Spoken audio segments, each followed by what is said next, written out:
Saludos a mis estudiantes del curso de Español Básico 3102. En esta oportunidad vamos a pasar al teatro en España. Ya discutimos el teatro, la introducción al teatro y los principales subgéneros dramáticos. Los objetivos de esta clase son hacer un recorrido panorámico de la historia del teatro español, distinguir sus principales movimientos y destacar sus figuras más importantes. Comencemos con el teatro primitivo. Al igual que en la antigua Grecia, los inicios del teatro en España están ligados a la religión. El automisterio de los Reyes Magos está fechado hacia la segunda mitad del siglo XII. El mismo procede de la Catedral de Toledo, en la cual fue encontrado por el canónigo Felipe Fernández Vallejo en el siglo XVIII. Y tiene sentido, jóvenes, porque que se encontrarán estos manuscritos en iglesias, porque en aquella época de las pocas personas que sabían leer y escribir eran los religiosos. El auto o misterio de los Reyes Magos es una obra bien sencilla, es una obra anónima y comienza cuando los tres Reyes Magos, Gaspar, Melchor y Baltasar, divisan la estrella de Oriente. Son 5 escenas.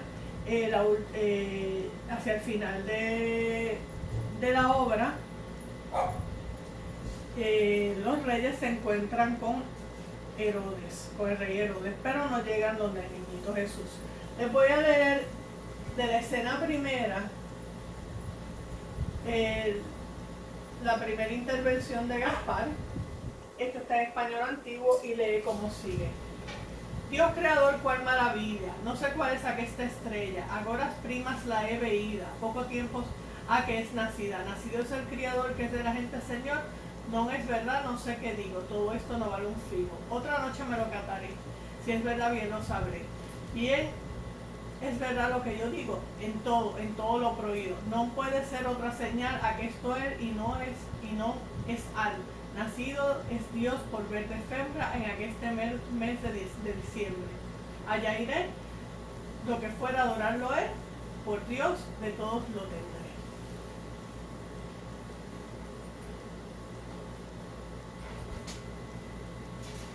¿Qué pasa? Transcurren 300 años entre el automisterio de los Reyes Magos y la próxima obra que surge, que son las representaciones de Gómez Manrique. Alfonso X el Sabio, rey de las tres religiones, también le llaman rey de las tres religiones porque las tres religiones que coexistían en España eran el cristianismo, el judaísmo y el islam. Dice en sus 7 partidas que debió existir en Castilla un abundante teatro medieval, tanto religioso como profano. Dentro de este teatro profano están los juegos de escarnio, que son representaciones profanas en el teatro medieval de asuntos derivados de la comedia latina de carácter satírico y de burla. Sin embargo, pese a esta supuesta proliferación, solo se conserva el auto de los Reyes Magos. Entonces hubo un lapso de 300 años entre el auto de los Reyes Magos y las representaciones de Gómez Manrique, y yo presumo que es por lo que yo les digo que tienen que haber existido más obras, porque la gente se entretenía de esta manera, sencillamente no aparecieron, nunca, no, o sea, se fumaron. Continuamos con el teatro primitivo. El padre del teatro español es Juan del Encina, así D-E-L. Nace, tiene un signo de interrogación porque no hay certeza de la fecha, en 1463 y muere en 1529. Es considerado el padre del teatro español. Es una figura de transición entre la Edad Media y el Renacimiento español. Su obra más conocida es la égloga de Plácida y Victoriana. Y ya nosotros comentamos lo que es la égloga cuando discutimos la poesía. Es un diálogo entre pastores de mentirita, ¿verdad? Pues son personas que huyen de palacio, de la corte, en busca de una vida más sencilla. Y corresponde, ¿verdad?, más o menos al Renacimiento.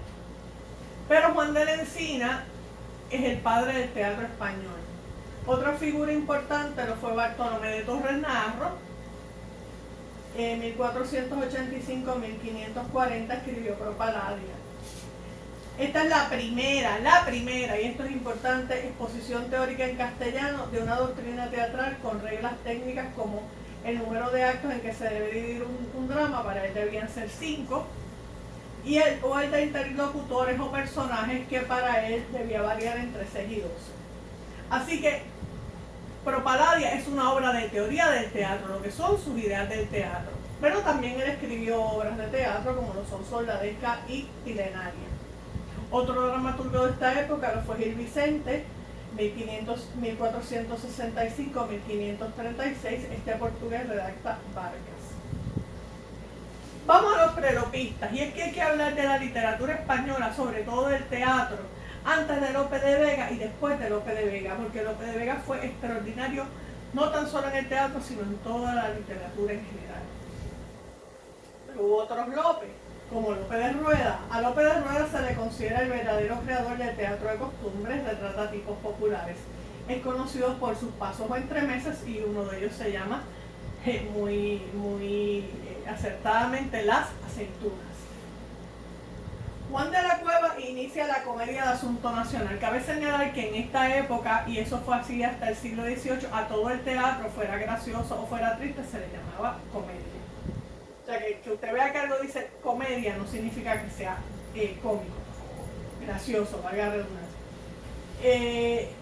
Inicia la comedia de asunto nacional con la tragedia de los 7 infantes de Lara. En su ejemplar poético adelanta ideas que amplía Lope en el arte nuevo de hacer comedia. Así que tenemos aquí, ¿verdad? Torres Navarro escribió Propaladia, Juan de la Cueva escribió también otra teoría teatral que es el exemplar poético, y más adelante tenemos a Lope, que escribe el arte nuevo de hacer comedias. Lope de Vega, miren jóvenes, Lope de Vega es un individuo que vivió como le dio la gana y amó, pero le llamaban el fénix de los ingenios y el monstruo de la naturaleza. En obras de teatro no se sabe a ciencia cierta cuántas obras escribió, pero lo que yo he escuchado es entre 200 y 5000. Este escrito que les voy a leer dice 1500, pero ese número no sabemos exactamente cuántas obras de teatro escribió, eso sin contar las novelas y los poemas. Así que entre 200 y 5000 obras de teatro. Lo que pasa es que en aquella época él tenía muchos imitadores, y muchas personas escribían obras y no firmaban que eran los autores. Pero bueno, la fecundidad literaria de Lope de Vega es impresionante. Cultivó todos los géneros vigentes en su tiempo, dando además forma a la comedia. Escribió, y este es el número que da este escrito, unas 1500 obras teatrales, muchas de ellas perdidas, entre las que se encuentran auténticas joyas de la literatura universal: El Comendador de Ocaña, El Caballero de Olmedo, El Villano en su Rincón, El Castigo sin Venganza, La Dama Boba o El Perro del Hortelano. Y aquí no incluyen otra que es importantísima, que ya yo se las mencioné, que es Fuente Ovejuna, donde ese pueblo de Fuente Ovejuna, disgustado por las arbitrariedades del comendador, todos se echan la culpa de su asesinato, y allí el pueblo funge como una especie de coro. Ok, seguimos. Fechar estas obras no es fácil, pero puede decirse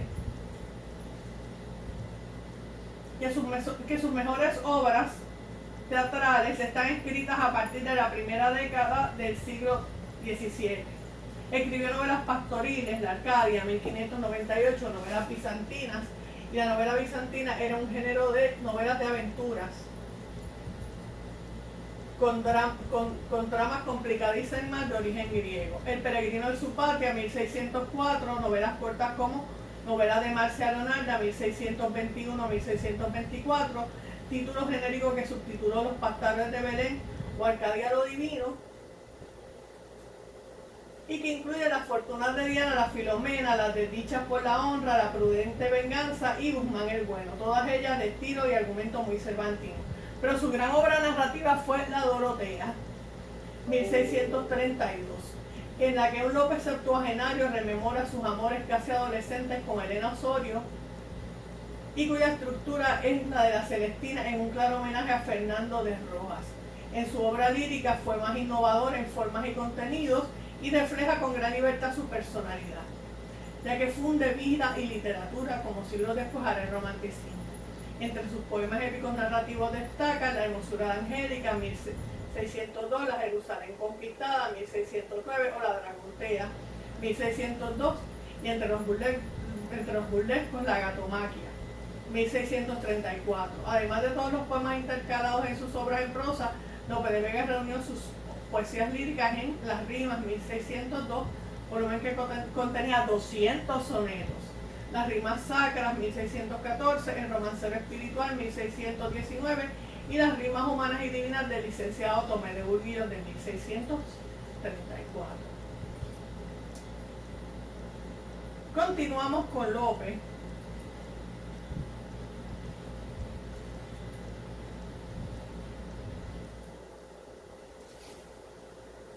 Disculpenme un momento aquí.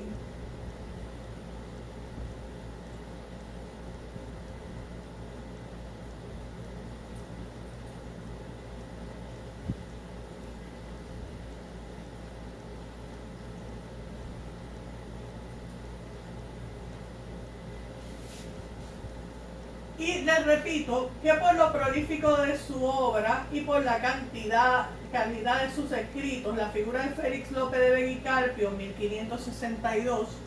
1562-1635, es trascendental tanto en el teatro como en la literatura española del siglo de oro. Recuerden que el siglo de oro español no es un siglo sino dos.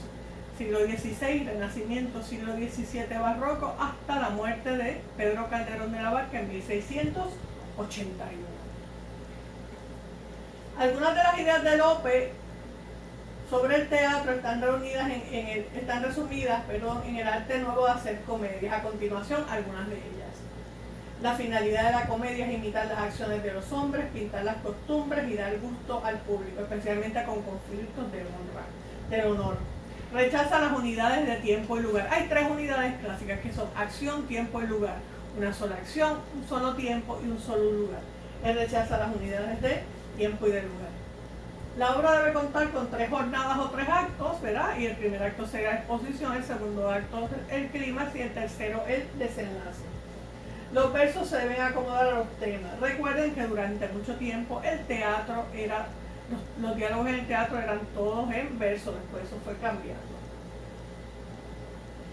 Las obras más relevantes que surgen sobre teoría teatral hasta el siglo de oro son y ya yo se las mencioné, pero vamos a recapitular. La primera es Propaladia, de Bartolomé de Torres Naharro, El exemplar poético, de Juan de la Cueva, y El arte nuevo de hacer comedias, de Lope de Vega.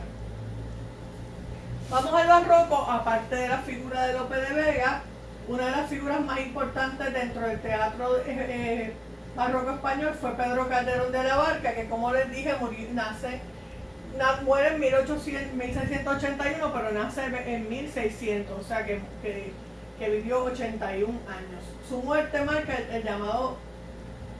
el final del llamado siglo de oro español.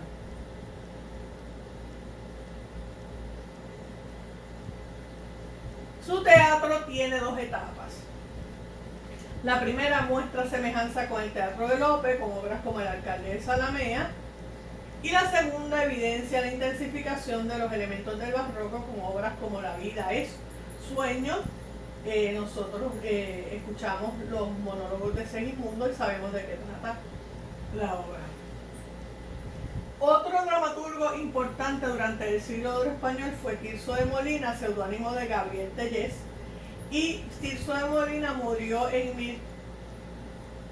1579 y murió en el 1648, y famoso, ¿verdad?, creador del personaje de Don Juan Tenorio, que aparece en su obra El burlador de Sevilla y El convidado de Piedra.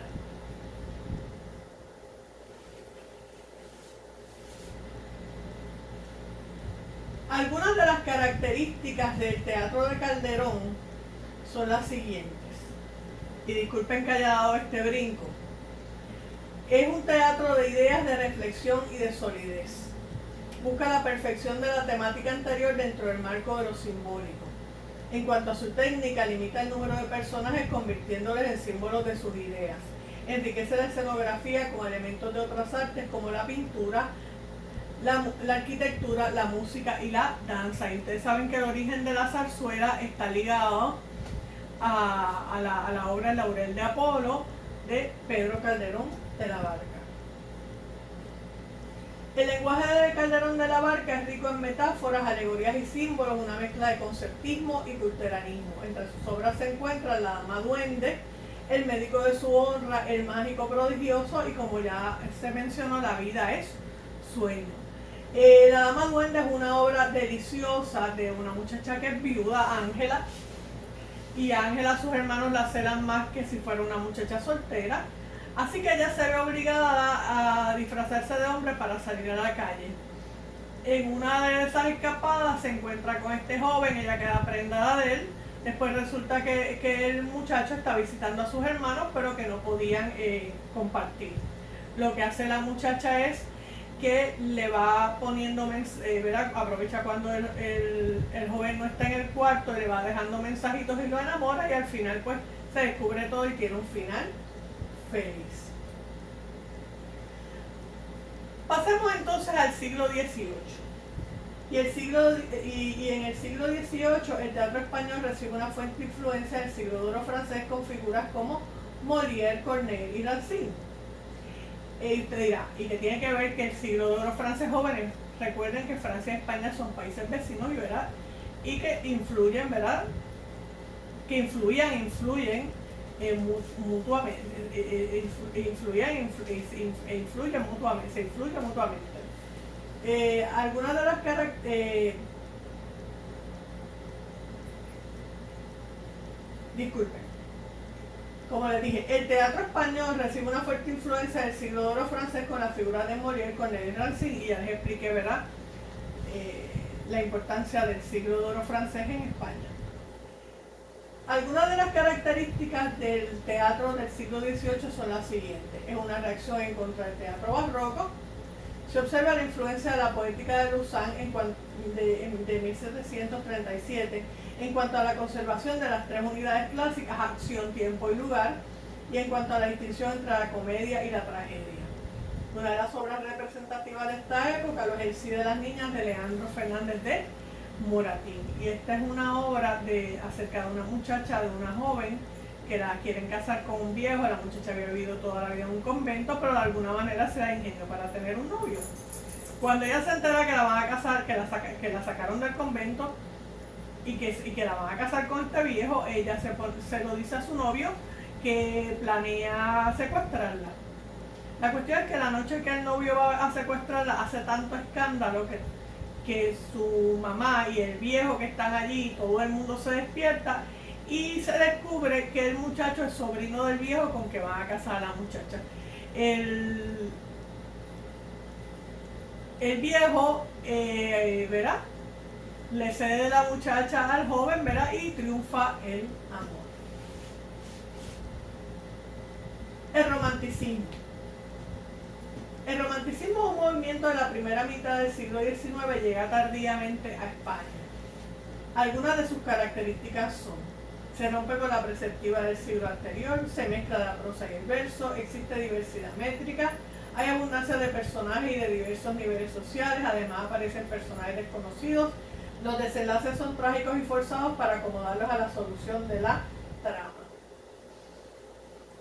Entre los temas del romanticismo están los episodios históricos, legendarios y folclóricos, la exaltación de lo nacional, el empleo del determinismo y el fatalismo, las pasiones humanas llevadas a los extremos, la fusión de los elementos políticos y amorosos y el amor visto con criterio convencional. Una de las obras representativas de esta época lo fue Don Álvaro, La fuerza del Sino, del Duque de Rivas. Sino significa destino. Y el nombre de el Duque de Rivas era Ángel Saavedra. Nace en 1791 y muere en 1865. Otra figura del romanticismo, yo les dije que el creador del personaje de Don Juan Tenorio fue Tirso de Molina, pero quien lo llevó a su máxima expresión fue José Zorrilla, y su obra se llamó Don Juan Tenorio. Y don Juan Tenorio es un personaje ultra reciclado en la literatura y en la música, en otras artes. El realismo. En el realismo, la realidad externa se describe de un modo impersonal. Es una reacción frente al romanticismo. Tiene la corrección técnica, la fidelidad histórica, las preocupaciones políticas, sociales y morales. Es un arte de compromiso. Una de las obras representativas de esta época lo es La locura de amor del académico de la Real Academia Española de la Lengua, Manuel Tamayo y Baus, que nace en 1829 y muere en 1898. Tienen que leer, porque es una obra corta y es muy interesante la obra, ahí tienen el enlace. Y trata de la obsesión que sentía Juana la Loca, que era la hija de Fernando el Católico y de Isabel la Católica, por su marido Felipe el Hermoso. El posromanticismo. Con él se interrumpe el realismo para volver un exagerado romanticismo. Una de las figuras representativas de esta época fue José Echegaray, 1832-1916, con obras como El puño y la espada y El hijo de Don Juan.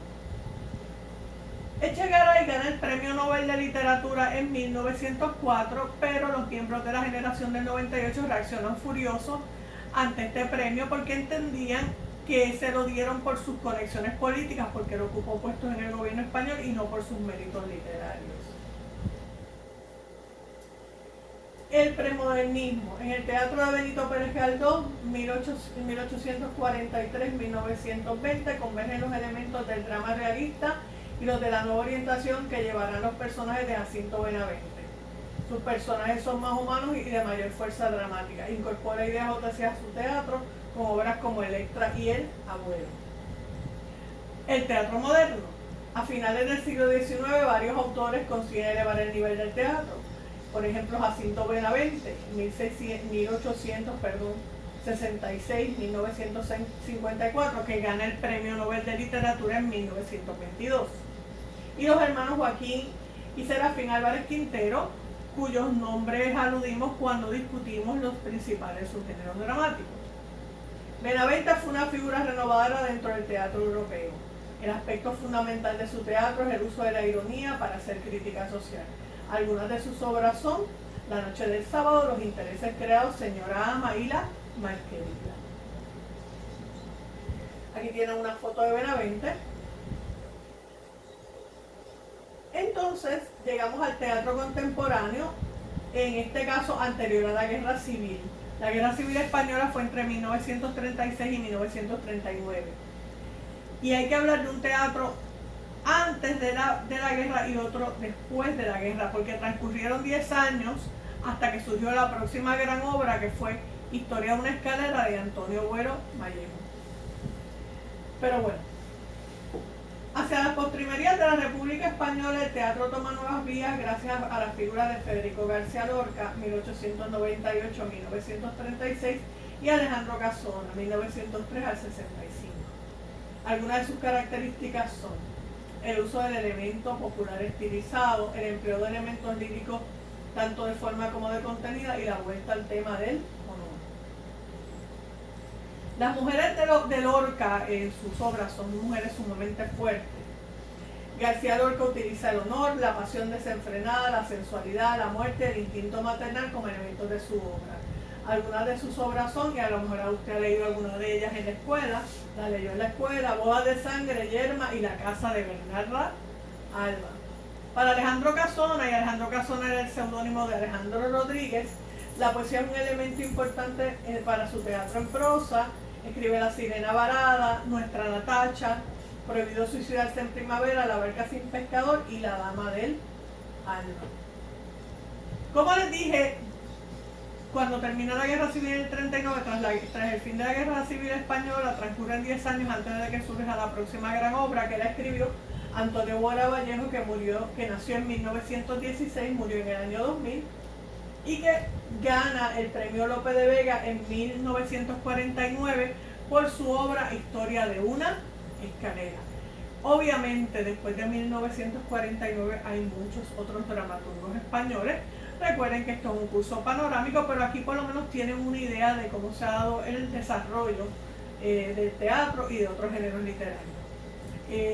si tienen alguna pregunta, pueden comunicarse conmigo a carmen.lopez5@upr.edu. Gracias y continuamos.